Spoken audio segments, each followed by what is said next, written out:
Chaque jour, ils construisent le Web3 selon leur vision et leurs convictions. Dans Behind the Chain, des builders passionnés vous partagent leurs expériences et leurs conseils pour réussir, vous aussi, dans le Web3. Je suis Romain Milon, j'aide les projets Web3 à recruter et à fidéliser les meilleurs talents du secteur. Pour m'aider à propulser le podcast, pensez à vous abonner et à en parler à 2 personnes autour de vous. Bonne écoute! Avant ce nouvel épisode, je tenais à vous préciser que nous ne donnons pas de conseils en investissement financier dans ce podcast. Je vous rappelle aussi que tout investissement dans les cryptoactifs et les NFT comporte des risques et peut entraîner des pertes en capital. Soyez prudents et faites toujours vos propres recherches. Bonjour à tous, bienvenue dans ce nouvel épisode de Behind the Chain. J'espère que vous êtes en pleine forme. Aujourd'hui, je reçois Laurie Jacot. Il est cofondateur et CEO de Bounty. Comment tu vas, Laurie ? Bonjour Romain, ça va très bien et toi? Bah écoute, en pleine forme, j'ai toujours la patate quand je commence la journée par un épisode de podcast. Comme tu le sais, dans Behind the Chain, on rentre tout de suite dans le vif du sujet. Alors, est-ce que tu peux me dire ce que tu faisais avant de rencontrer le Web3? Tout à fait, donc avant j'étais ingénieur d'essai, je faisais des tests de voitures sur circuit, je mettais au point des véhicules, des prototypes, donc rien à voir avec ce que je fais aujourd'hui. Yes, effectivement. Alors, du coup, est-ce que tu peux nous parler de ta rencontre avec le Web3, la blockchain, et comment t'en es venu, comment t'es passé finalement des voitures et des circuits à cet univers assez assez fou qu'est le Web3? Tout à fait, donc j'ai entendu parler du Bitcoin comme beaucoup de monde, par contre c'était il y a très longtemps, enfin le temps passe très vite, c'était en 2011 je pense. Oui 2011, donc c'était avant d'entrer en école d'ingénieur. J'avais commencé à lire dessus, je trouvais ça assez curieux. Ensuite j'ai laissé de côté, j'ai relu ça en 2013, on en a reparlé encore. Et c'est en 2016 du coup, en sortant de l'école d'ingénieur cette fois-ci, où j'ai commencé ma position d'ingénieur d'essai. Puis d'autres collègues en ont parlé un peu, je me suis dit bon bah c'est le moment, faut que je pousse un peu plus, je creuse, et là du coup j'ai pu comprendre réellement les tenants et aboutissants, tous les intérêts qu'il y avait derrière ces technologies, pas que le Bitcoin du coup, mais la blockchain en général, les crypto-monnaies. Donc, j'ai commencé par la DeFi comme beaucoup de gens, et c'est après que j'ai pu creuser pendant quelques années pour suivre des projets, comprendre les différents cas d'usage qu'il pouvait y avoir. Bah, écoute, merci pour cette présentation. Alors, est-ce que tu peux maintenant nous parler de la genèse de ton projet entrepreneurial et puis peut-être aussi essayer de faire le lien avec le Web3. Voilà, qu'est-ce qui t'a donné envie d'entreprendre dans cet écosystème? Alors, du coup, après mon travail d'ingénieur, j'ai décidé, suite au Covid, de reprendre des études, et j'ai fait un MBA au sein d'HEC Paris. Et comme je m'intéressais beaucoup au Web3, je me suis dit, c'est l'opportunité aussi de changer un peu de domaine, de creuser un peu sur cet écosystème qui était assez à la fois fascinant, à la fois obscur également, parce que quand on est en extérieur, des fois, on aimerait découvrir un peu plus. Donc, j'ai fondé un club de blockchain au sein d'HEC. On a organisé 15 conférences, 2 hackathons. J'ai également fait ce qu'on appelle un MBA project, donc c'est un travail durant le MBA au sein d'une entreprise sur alors le sujet c'était l'utilisation de la blockchain dans les opérations, et tout ça donc m'a permis de faire des rencontres, de creuser encore plus le sujet, de me rendre compte de toutes les possibilités qu'il peut y avoir, de rencontrer beaucoup de fondateurs, de startups, et de me dire c'est ça que je dois faire, c'est ça que je veux faire. Et juste à la fin donc du MBA, j'ai commencé à travailler directement sur ce qu'allait devenir Bounty. Alors, excellente transition. Du coup, si on rentre un peu plus en détail dans ce qu'est Bounty, est-ce que tu peux nous parler de votre vision et puis aussi des points de douleur auxquels vous répondez en tant que startup? Bounty, je pourrais même répondre encore par rapport à la genèse, c'est un premier point. C'est que on a eu l'occasion de faire une sorte d'apparition au GITEC à le Dubaï avec Accor. Et donc l'un des besoins là-bas était justement de voir sur leur programme de fidélité comment engager plus de monde. Donc c'est là où on a commencé à faire une espèce de petit POC qui était une sorte de wallet as a service qui était focus sur la partie loyalty points. Donc cette vision à ce moment-là, c'était de faire une sorte de programme de fidélité interopérable. Maintenant, on s'est rendu compte avec plusieurs interviews auprès des marques qu'elles n'étaient pas prêtes, et il y avait un pain qui était commun, c'était l'engagement général. Donc comment avoir du feedback, comment engager ses clients, ses utilisateurs. Et on se rend compte qu'en effet, il y a ce qu'on appelle la majorité silencieuse, 80% des gens qui jamais ne contribuent de feedback. Donc comment une marque peut-elle proposer le meilleur service possible, le meilleur produit possible sans connaître ses clients? C'est ça en tout cas que s'adresse Bounty. Et en termes de vision, la partie Web3, il y a la partie ownership. Et toute la partie données en fait utilisateur aujourd'hui, elle ne nous appartient pas réellement, elle est monnayée dans notre dos si je puis dire, et on se rend compte qu'elle a une valeur très importante et on souhaite justement rendre cette valeur à l'utilisateur final. Donc via cette approche que l'on a sur la Bounty, que ce soit via des questionnaires, du feedback, etc., on va pouvoir récupérer certaines données qui, elles, pourront être potentiellement vendues si les utilisateurs le choisissent en tout cas, et c'est l'utilisateur qui touchera l'argent par rapport à ça. Ok, et du coup, alors, concrètement, la place de la blockchain dans cette technologie, on la devine à travers ce que tu as dit, mais est-ce que tu peux nous dire un peu plus concrètement et en détail, tu vois, ce que la techno apporte par rapport au point de douleur que vous avez identifié, tu vois, à savoir la partie privacy et puis la partie derrière, on va dire, reprendre le contrôle de ces données, on va dire, et pouvoir potentiellement les monétiser soi-même, en tout cas choisir ce qu'on veut monétiser ou pas. Alors, il y a plusieurs points pour lesquels la blockchain est intéressante ici. Une première, par exemple, ce serait d'un point de vue réglementaire. On prend par exemple le fait de récompenser quelqu'un avec des euros. Si je donne de l'argent à quelqu'un qui est en France ou à quelqu'un qui est en Allemagne, c'est une régulation par pays. Le fait de récompenser avec un stablecoin, par exemple, là, ça ne correspond à une seule régulation qui sera européenne. Donc déjà, d'un point de vue barrière d'entrée, pour nous, c'est une autre manière d'approcher qui est plus simple, on va dire. En plus, ça nous évite d'avoir à gérer les fonds directement puisqu'on peut décentraliser directement ce type de récompense. Ensuite, d'autres points, c'est l'automatisation via les smart contracts. Donc, décentraliser non seulement la partie fonds et récompenses, mais également que la distribution de récompenses ne tienne pas directement de nous. Éviter qu'on ait un contrôle dessus. Ensuite, la notion de transparence, qui est un point assez important. Donc là, l'avantage, c'est que la plupart des informations se retiennent. Alors, pas les datas directement, surtout s'il y a des choses sensibles, mais en tout cas, certaines transactions, vers où elles vont, ça, c'est important. On travaille également, par exemple, avec Exec. On a mis en place Web3 Mail. Donc, Web3 Mail, en quelques mots, l'idée est, si je suis un utilisateur, que je donne un email auprès d'une marque, aujourd'hui, cet email, il peut être redistribué, revendu. D'ailleurs, c'est souvent le cas dans les CGU, distribué avec les partenaires plutôt. Et en cas de hack, il peut être récupéré. Donc, Web3Mail, l'un des intérêts, par exemple, c'est pour vulgariser, hein, c'est d'avoir un mail parallèle.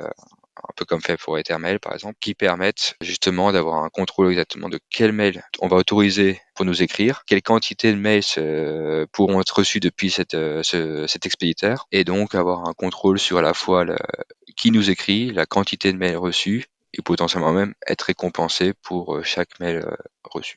Aujourd'hui, vous en êtes où en termes de roadmap, tu vois, c'est quoi vos prochains jalons clés de développement? Donc aujourd'hui, on a passé une phase de MVP, on a fait une première version qui a été testée auprès de quelques marques. On a testé plusieurs typologies clients. Dernièrement, on a fait également une apparition à Chaka Biarritz.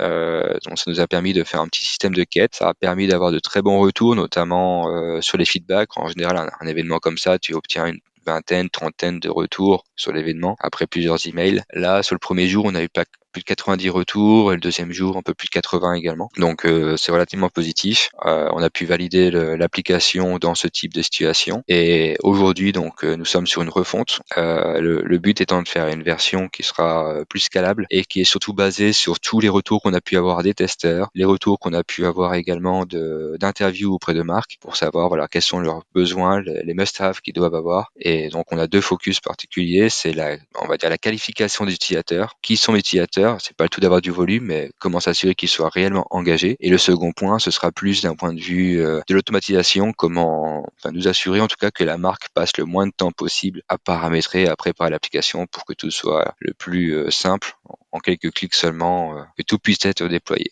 Donc voilà où nous en sommes. Là aujourd'hui, nous recrutons justement des testeurs, nous recrutons des utilisateurs et nous sommes en train de préparer cette nouvelle version qui est très très prometteuse. Alors, tu sais, il y a quelque chose qui revient souvent dans le Web3, c'est le sujet de l'adoption et c'est les critiques qu'on fait, on va dire, principales au secteur. C'est, bah, voilà, aujourd'hui, c'est un secteur qui est très tech, ça parle beaucoup de tech et ça parle finalement peu d'utilisateurs et voilà, de comment on les fait rentrer dans cette technologie-là. Vous, aujourd'hui, j'imagine il y a des barrières qui sont pas simples, notamment, voilà, tu parlais tout à l'heure de wallet, in-app, etc. Comment vous faites justement pour que l'expérience elle soit la plus simple possible et que voilà on tombe pas dans les carcans qu'on connaît tous à devoir je sais pas créer un wallet, faire des transactions, utiliser un DEX, etc. Pour que ce soit simple. Alors très bonne question pour ça. Justement d'ailleurs c'était une observation que j'avais eue avant de monter l'entreprise. au sein des conférences et qu'on est dans un environnement très niche. Et si on souhaite réellement avoir une adoption, il faut qu'on en sorte un peu. Donc là, pour le coup, il y a quand même des avancées intéressantes. Nous, on utilise notamment des différentes solutions. Alors, tout n'est pas Web3 dans un premier temps, en tout cas pour avoir d'utilisateurs. Sinon, par exemple, un exemple tout simple, la création de compte. Soit l'utilisateur il vient avec son wallet, soit il vient avec un email tout simplement, qui est très habituel pour la plupart des gens dans le Web 2, ça peut être un SSO. Et derrière, nous ce qu'on va faire, on va créer un wallet grâce à de la compte abstraction. Donc du coup, c'est transparent pour la personne. Dans la même idée, par exemple, si jamais la personne, donc si elle reçoit des vouchers ou autre, il n'y a pas trop de problème. Si la personne devait recevoir des tokens, il y a la possibilité de sponsoriser les gaz suisses. Dans certains cas, en tout cas, il y a toutes ces astuces en place qui font qu'on peut simplifier au plus possible l'ensemble de l'expérience utilisateur. Et tout à l'heure, donc tu disais que voilà, vous êtes à la recherche d'utilisateurs, de testeurs pour l'app. S'il y a quelqu'un qui nous écoute et qui a envie de venir voir ce que vous faites et de vous donner un coup de main, c'est quoi le mieux? C'est d'aller directement sur le site internet, c'est de te contacter sur LinkedIn, c'est quoi le meilleur canal? Donc c'est vrai que le canal le plus efficace et le plus actif de notre côté, ça va être LinkedIn, parce qu'on reste une entreprise B2B. Maintenant, on est en train de voir pour activer quand même la partie X, qui reste importante quand même dans l'écosystème. Et on est en train de mettre en place le Discord, justement, qui est présent parce qu'on s'en sert en interne, nous, pour travailler, mais qui n'était pas orienté public, que ce qu'on souhaite faire à partir de bientôt. Et pour terminer sur Bounty à proprement parler, est-ce que tu as quelques chiffres clés à nous donner sur l'application? Tu nous as parlé tout à l'heure voilà du nombre de retours que tu avais eu à Chaka, à Biarritz. Est-ce que tu as d'autres chiffres à nous partager? Alors d'autres chiffres que je pourrais partager, donc là on était à un peu plus de 700% de retour par rapport à un cas habituel, on va dire. Ensuite, autre chiffre, si on a eu quand même un peu plus de 80% justement des stands qui sont directement venus vers moi pour dire qu'ils ont eu un retour positif grâce à l'application. Donc les gens sont venus exprès. Donc la partie gamification a bien fonctionné, la partie gamification a apporté du volume, de l'engagement. Que ça c'est une réussite aussi pour cet événement. En tout cas, je pense que c'est les deux points en tout cas principaux qui en sortent en chiffres très récents. Ok, bah écoute, c'est entendu. Alors je te propose pour la poursuite de l'épisode qu'on aille sur des questions un peu plus personnelles, questions de projection. Bon voilà, toi tu es entrepreneur déjà depuis un certain temps dans l'écosystème Web3, donc j'imagine que tu as tout un retour d'expérience qui peut être intéressant à partager. Ce serait quoi les quelques conseils que tu donnerais à un autre entrepreneur dans le domaine du Web3 qui est sur le point de lancer son projet? Voilà, s'il y a deux, trois erreurs que tu aimerais partager, voilà, pour éviter que les personnes les refassent, voilà, ou Donc, je dirais indépendamment du Web 3, de manière générale, c'est la résilience. C'est quelque chose qui est important. Donc, on dit souvent l'entrepreneuriat, c'est des montagnes russes. C'est vrai, on va toujours se retrouver face à des obstacles, des difficultés qui parfois on ne peut pas prévoir, on ne peut pas tout prévoir de toute manière. Un bon moyen, par contre, d'éviter les erreurs, c'est de s'entourer, d'écouter. Ce que j'ai fait, j'ai trouvé des gens qui sont devenus advisors, qui je discute régulièrement, qui sont entrepreneurs, qui ont, je sais pas, 30, 40, 50 ans, qui ont déjà monté plusieurs entreprises, qui ont déjà fait beaucoup d'erreurs. Et c'est grâce à ces gens que l'on apprend et que parfois on évite justement de les reproduire. Donc je pense que c'est un des gros points, ne pas rester seul, s'entourer, prendre le temps aussi dans certains cas. Donc on veut toujours aller vite dans l'entrepreneuriat, mais parfois il y a quand même des étapes qu'il faut éviter de brûler et ne pas hésiter du coup à des fois faire des petites pauses pour voir où on en est, la progression et s'assurer qu'on ne grille pas les étapes. effectivement, ouais, c'est quelque chose qu'on entend souvent. Ouais, je pense que l'entrepreneuriat, enfin, pour le vivre aussi, c'est un marathon et c'est pas un sprint. Et des fois, oui, il vaut mieux perdre quelques semaines plutôt que perdre la course, on va dire. Donc, yes. J'imagine que pour ton projet, tu fais aussi beaucoup de veille sur, voilà, tu parlais tout à l'heure de Count Abstraction, par exemple. Toi, c'est quoi en ce moment la techno ou la tendance qui te hype le plus dans le Web3? Bah, en général, c'est vrai que je parle souvent de ce sujet-là, de la Content Abstraction, parce que on en parle depuis un moment déjà maintenant, hein, mais pour moi, la Content Abstraction, je pense que c'est quand même un des points très importants vis-à-vis de Bounty. Alors, il y a plein de choses qui sont super intéressantes en ce moment, mais c'est vraiment l'une des techs, même si c'est pas ce qui est le plus récent, on va dire, maintenant. Le temps passe très très vite. Mais c'est ce qui permet, en tout cas, notamment d'utiliser des outils, des avantages du Web3 pour un public qui n'est pas forcément éduqué. Et ça, c'est important pour nous. Yes, bien sûr, oui, oui, ça fait sens, tout à fait. Et du coup, alors, j'ai une autre question à te poser. C'est souvent la dernière question de l'épisode et bon, voilà, c'est pas celle qui est la plus simple à répondre, mais Si toi, t'avais un Web3 idéal dans ta tête dans 10 ans, voilà, finalement, te dire, moi, si on arrive là, je serais pleinement satisfait de comment évolue l'écosystème. À quoi il ressemblerait justement ce Web3-là? Il y a plusieurs moyens de le voir, donc je pense qu'il y a une notion de transparence. Je pense que le Web3 dans 10 ans sera quelque chose qui sera beaucoup moins marqué en termes d'expérience utilisateur, parce que justement, il y a pas mal d'étapes qui pourront être un peu plus simplifiées pour les gens. Si on veut une adoption, de toute façon, c'est nécessaire derrière. Donc, idéalement, tu vois, par exemple, je parlais d'ownership des data, ce genre de choses. Ce serait que dans 10 ans, les gens en aient conscience, qu'ils aient des outils à disposition qui leur permettent justement d'avoir ce contrôle, de savoir où vont leurs data, qu'est-ce qu'elles sont devenues, que si jamais il y a une monétisation, ils en ont le contrôle. Et là, je parle de data, je parle de tout, même niveau argent. Tu vois, encore ce matin, je devais faire un virement à quelqu'un, je pouvais pas le faire correctement parce qu'il y a des limitations au niveau des banques. Et avoir un réel contrôle sur nos biens, sur ce qui nous appartient, serait une belle chose. Yes, effectivement, ouais, je suis tout à fait d'accord avec toi là-dessus. Donc, bon, écoute, on verra en tout cas ce qu'il en advient.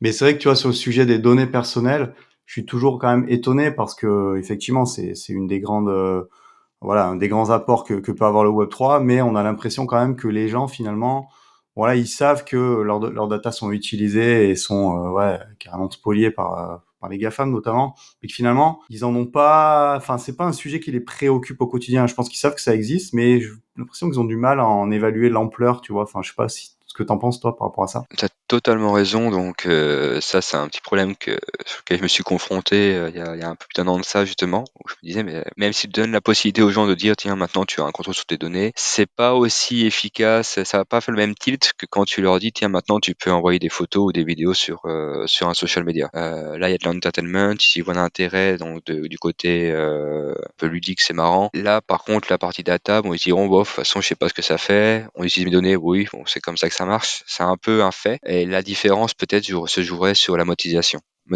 pardon. Donc le fait de réellement pouvoir toucher quelque chose sur la donnée, là, ça peut rendre conscient. Et j'aime beaucoup donner cet exemple qui n'est pas, qui est totalement public. Hein. Si tu vas sur le site de SurveyMonkey ou de Google Surveys où tu fais une demande d'étude de marché et admettons tu veux faire un questionnaire, 2, 3 questions, pas beaucoup, tu vas avoir un prix par répondant. Donc si tu demandes n'importe qui dans le monde, il puisse y répondre, donc quel que soit le pays, l'âge, le sexe, etc. Le coût de la réponse est d'environ 30 centimes. Ensuite, si tu dis je veux une personne en France, ça va être 4 euros. En France, homme ou femme, donc un genre particulier, là, ça va être 6 euros. Un Suisse, c'est 10 euros.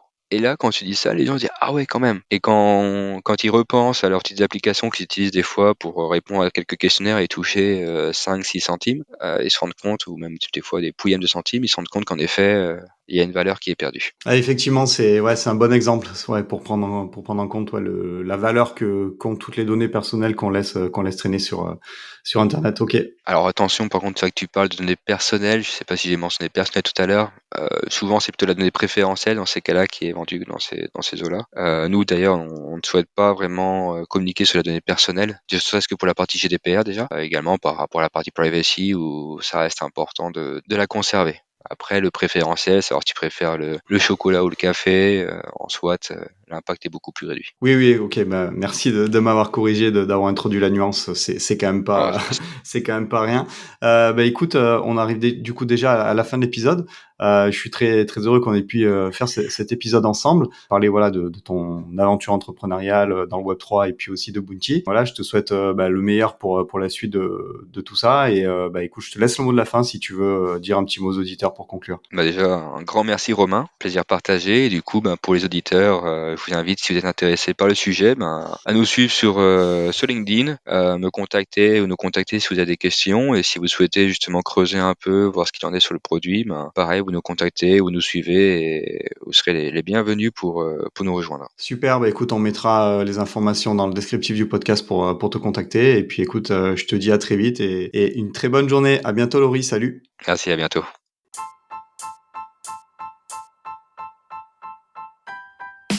Merci d'avoir écouté cet épisode jusqu'au bout. Pour m'aider à propulser ce podcast, je vous invite à me laisser la meilleure note possible ainsi qu'un commentaire sympa. À très vite pour découvrir un nouveau talent du Web3.